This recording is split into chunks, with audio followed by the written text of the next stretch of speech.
Dobroveče, gledate Finansijski dnevnik za ponedeljak 21. januar. Evropsko trgovanje proteklo je prilično mirno u iščekivanju današnjeg sastanka ministara financija zone evra, na kome će se između ostalog razgovarati i o pomoći Kipru. Evro je tokom dana oscilovao u odnosu na američki dolar. Nakon dostizanja 1,3333, ovi valutni par se konsolidovao oko 1,3314. Ni britanska valuta se nije mnogo menjala u odnosu na američku valutu. Šestodnevni pad funte za sada je zaustavljen, mada se u toku ove nedelje očekuje izveštaj za koji ekonomisti smatraju da će pokazati da se aktivnost ekonomije smanjila tokom poslednjeg kvartala prošle godine.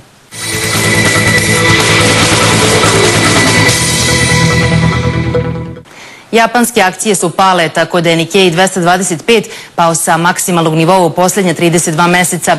Glavni razlog pada je rast jena u odnosu na američki dolar pred sutrašnju odluku Banke Japana o daljoj monetarnoj politici. I tržište evropskih akcija je bilo prilično mirno uz manji rast tokom prepodneva. Najveći rast imale su finansijske akcije, podržane optimizmom zbog sastanka ministara financija zone evra. Britanske akcije nastavile su trodnevni rast, tako da je FTSE 100 porastao za 0,25% na 6132 poena na početku američke sesije. Standard & Poor's 500 je kompenzovao raniji pad izazvan izveštajem koji je pokazao da je potrošačka klima lošija od očekivane. Optimizam da će se postići dogovor oko povećanja gornjeg nivoa duga održava akcije i dalje ovako visoko. Danas je praznik, dan Martina Luthera Kinga, tako da banke u SAD-u ne rade.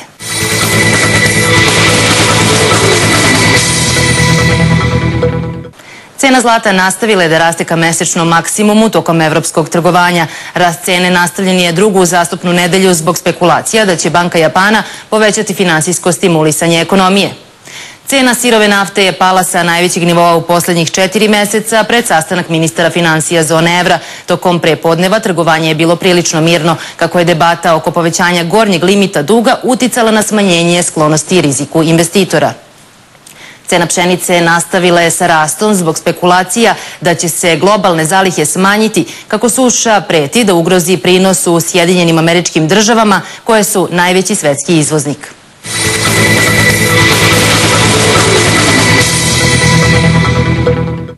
Akcije Citigroup nastavile su rast podržane optimizmom da će američki političari postići dogovor oko podizanja gornjeg nivoa duga.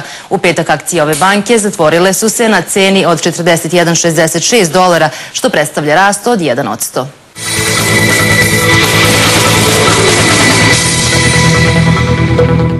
Tokom sutrašnjeg dana imat ćemo izveštaj o poslovnoj klimi u Nemačkoj, očekivanjima industrijskih narudžbina u Velikoj Britaniji, kao i prodaju postojećih kuća u Sjedinjenim Američkim Državama. Podaci predstavljeni u emisiji pokazatelj su kretanja stanja akcija do trenutka produkcije emisije i nijekom slučaju se ne mogu smatrati prognozom budućih dešavanja.